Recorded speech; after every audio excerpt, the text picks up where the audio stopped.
My name is Timon. Most of you people that actually check this video might have seen my... well, never mind. I'm actually the guy that does the music for Naruto Naitaki Kensei. That's a fan-based mod on Half-Life. I also do the music for ADR. Well, I did. I'm not sure if I'm still gonna do it, but I might do it. That's a Sonic-based modification on Unreal Tournament 2004. Okay. Basically, I thought that I would do a little tutorial on the music program that I'm using. That would be a full studio.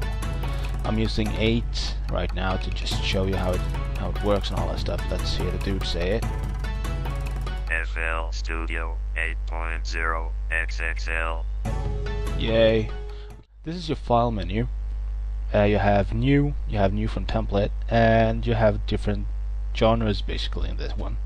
So if you're the type of guy that want to do something from scratch, or you have a specific style you want to use, you have breakbeat, hip hop, house, pop rock, and you have trance.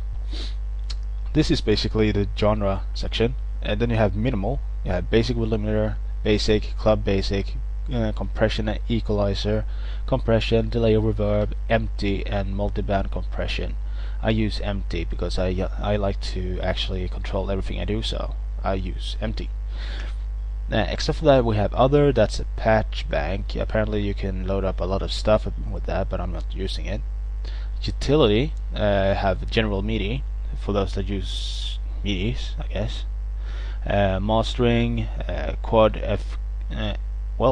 X fader, ooh, king stuff. Recording FX, recording, side changing, or chaining, side chaining, yeah.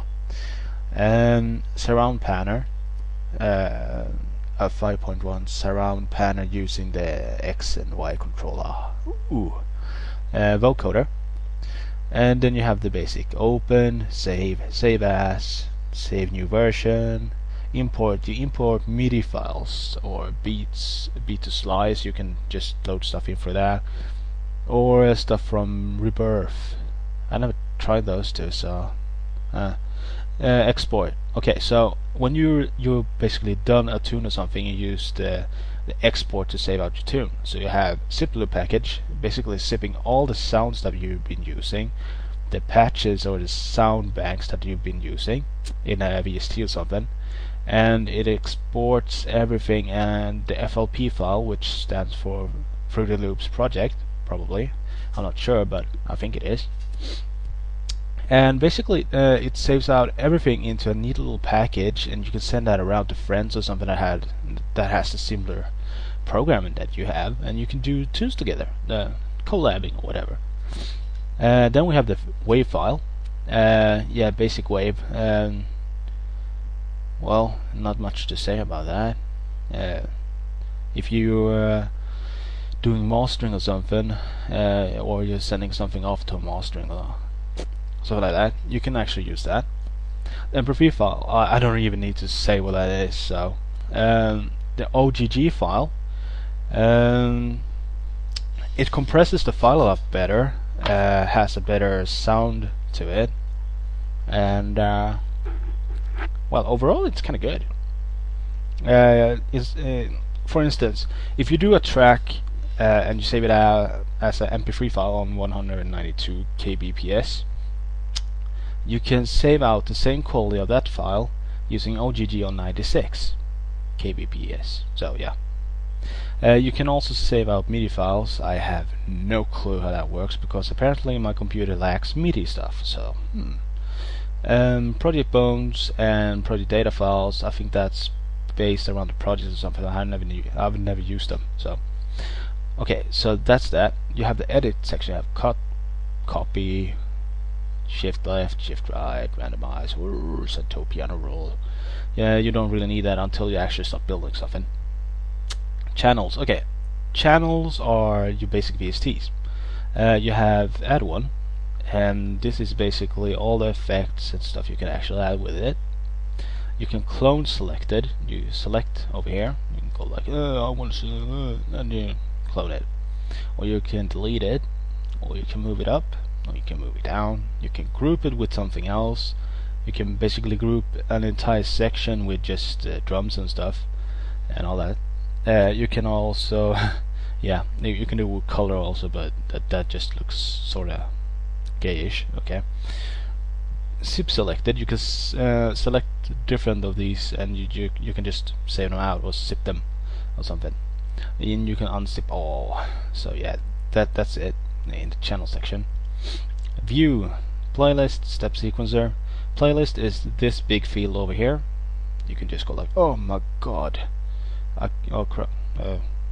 Let's see. You also have them up here. So this is the playlist. This would be the step sequencer, the small one. You see it? You go like, yes, this is it, and then I click it. Oh, it's gone, and then I go back. Oh yes, and then we have the piano roll. This is a really handy tool. Basically, you have a sample. You can build everything you want to make it sound like in this. You just click and all that. I'll go through it soon. And then we have the browser, which is this area, this huge ass area. You can just click it and oh my god, it's gone, and then you go, oh yes, okay. And then you have the mixer section. The mixer, this is the mixer. You can click it away and click it back, and this is basically where you add all the effects you want to have on your track, like reverb, delays, all that stuff. Okay, so we're going through all those buttons up there, and go through all this. In the browser, you basically add all the stuff you want to use. Well, we ain't done yet. Options, you have the media settings, settings, audio settings, general settings, file settings, project info. You can actually add your own info, blah blah blah. And yeah, general settings. I haven't used that too much. You can just do whatever you want in there, but I don't use it. So you have enable blah blah blah for MIDI stuff, and switches. You have a lot of switches. I don't use too much of the stuff. So in the media sections you have MIDI, audio, general, and file. It's basically the same for up there, but you have it all in one neat package. So you have all the stuff you need to set up there. Audio, well, if your computer starts to lag or something, or having issues playback, you just pull this thing up and you'll have no issues with it. So it's sort of good in that way, I guess.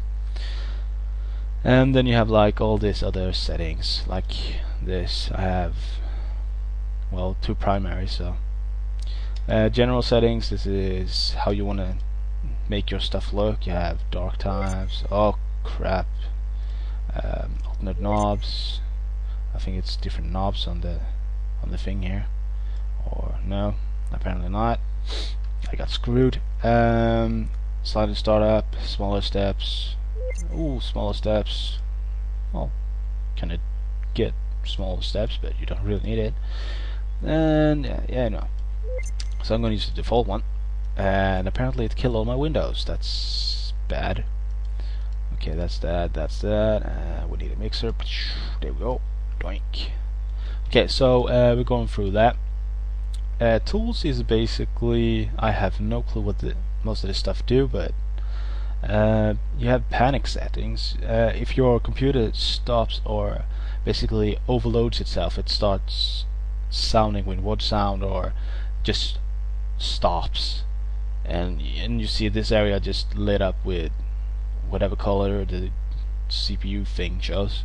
You can actually use this stuff, so it helps out a lot when you're having a lot of issues with the CPU and stuff.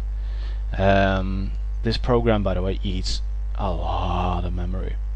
It eats shitloads of memory, so be sure that you have a lot of memory when you actually use this. Okay, so this is basically it.